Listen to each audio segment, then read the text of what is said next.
नमस्ते। आज हम एक ऐसी कहानी पर बात करने वाले हैं जो शुरू तो हुई थी हजारों मील दूर यूरोप के मैदानों में, पर उसने हिंदुस्तान की तकदीर को हमेशा हमेशा के लिए बदल कर रख दिया।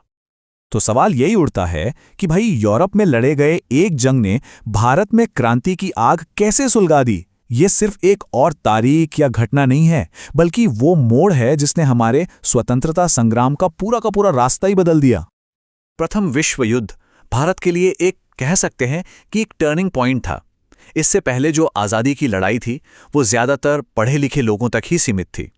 वो क्रांति नहीं बल्कि सुधार चाहते थे। लेकिन इस एक युद्ध ने सब कुछ बदल दिया। तो ये सब शुरू कैसे हुआ? इसकी शुरुआत होती है एक वादे से। ब्रिटिश साम्राज्य ने भारत से कहा, इस बड़ी लड़ाई में हमारा साथ दो और बदले में हम तुम्हें अपना शासन चलाने का अधिकार देंगे। उस वक्त यानी 1914 में भारत की राजनीति में नरम दल वालों का जोर था। उनका तरीका था चिट्ठियां लिखना, याचिकाएं देना और छोटे मोटे सुधारों की मांग करना। वो पूरी आज़ादी की बात नहीं कर रहे थे। तो सौदा सीधा सा था। भारतीय नेताओं ने ब्रिटिश साम्राज्य को अपना पूरा समर्थन दिया, अपने सैनिक दिए, पैसा दिया, संसाधन दिए, और बदले में अंग्रेजों ने वादा किया कि जंग खत्म होने के बाद भारत को ज्यादा राजनीतिक अधिकार मिलेंगे, मतलब सेल्फ गवर्नमेंट की तरफ बढ़ाया जाएगा। लेकिन इस वादे की कीमत बहुत बहुत भारी पड़ने वाली थी। युद्ध ने भारत की अर्थव्यवस्था पर ऐसा बोझ डाला जिसने सच में आम लोगों की कमर ही तोड़कर रख दी। जरा इस नंबर को देखिए, 140 करोड़ रुपए। अब आप सोचेंगे आज के जमाने में तो ये कुछ भी नहीं, लेकिन उस वक्त के हिसाब से ये एक बहुत बहुत बड़ी रकम थी। ये पैसा सीधे भारत के खजाने से निकालकर ब्रिटेन की लड़ाई के लिए भेज दिया गया था। और इसका असर कहां पड़ा? सीधा आम आदमी की थाली पर। देखिए कीमतें कैसे आसमान छू रही थीं। मतलब जो चावल 1914 में ₹2.25 का था, वो 4 साल में ही 4 रुपए का हो गया। गेहूं के साथ भी वही हाल। कीमतें लगभग दोगुनी हो गईं। घर चलाना मुश्किल हो गया था। तो ये सारा पैसा आया कहां से? अंग्रेजों ने आम लोगों की जेब पर बोझ डालना शुरू कर दिया। भारत के इतिहास में पहली बार इनकम टैक्स लगाया गया। बाहर से आने वाले सामान को महंगा कर दिया गया। राजे रजवाड़ों से जबरदस्ती चंदा लिया गया और सबसे बड़ी मार पड़ी किसानों पर, जिनसे लगान और भी ज्यादा वसूला जाने लगा। पैसे का नुकसान तो था ही, लेकिन इससे भी बड़ी कीमत चुकानी पड़ी इंसानी जानों की। ये कहानी उन लाखों भारतीयों के बलिदान की है जिनकी शायद ही कभी बात होती है। 13 लाख, ये कोई छोटा मोटा आंकड़ा नहीं है।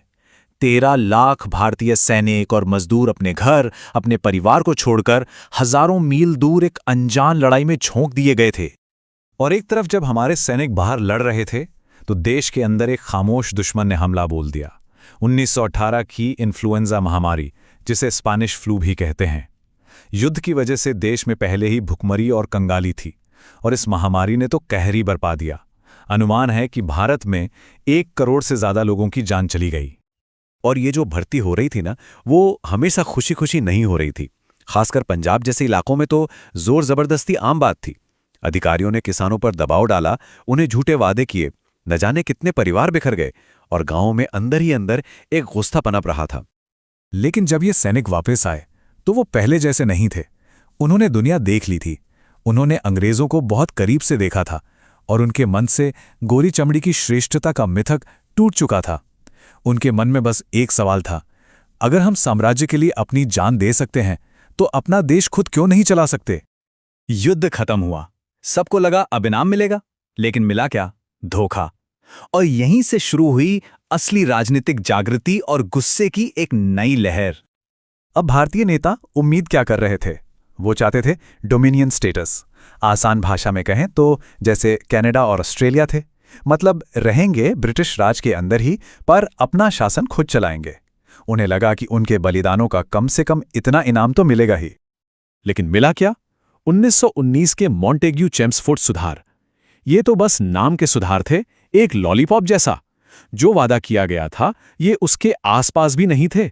ये एक तरह का विश्वासघात था, और इसने पूरे देश में गुस्से की आग भड़का दी। तो अब तक युद्ध के बाद भारत पूरी तरह बदल चुका था। जमीन तैयार हो चुकी थी, एक बड़े जन आंदोलन के लिए, एक नए दौर के लिए।